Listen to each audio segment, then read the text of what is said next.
night I had a vision of playing the War Smash codebase with a third-person camera following one of those ported World of Warcraft models from Hive. Thursday night I edited the system so that my player character could fall onto a 3D object based upon the player character height, so that an object above or below the player would be treated differently.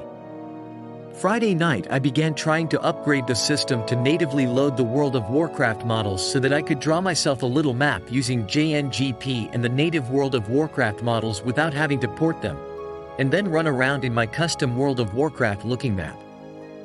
While all of this was happening, it became harder to sleep and I started to realize that this current spin-off of the War Smash project might exemplify the sort of ideological dilemma in how I think.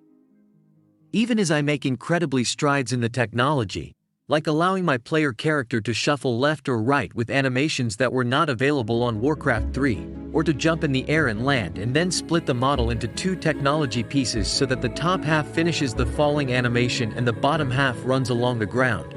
Even despite this technology progress, as the goal of the simulation was simply metamorphic moddable World of Warcraft experience, then it might be worth it to consider the fundamental problem of everything in my life. I have not played World of Warcraft in a serious way for many years.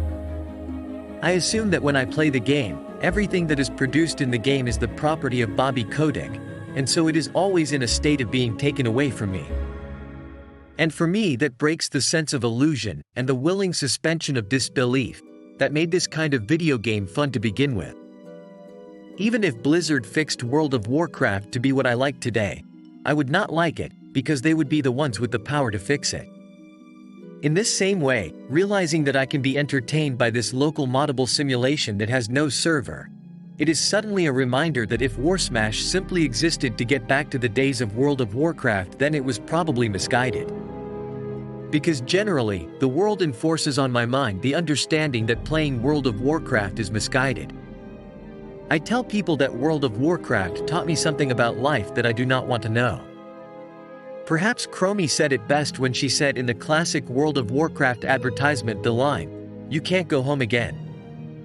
In my life, isn't that the way that World of Warcraft has to feel?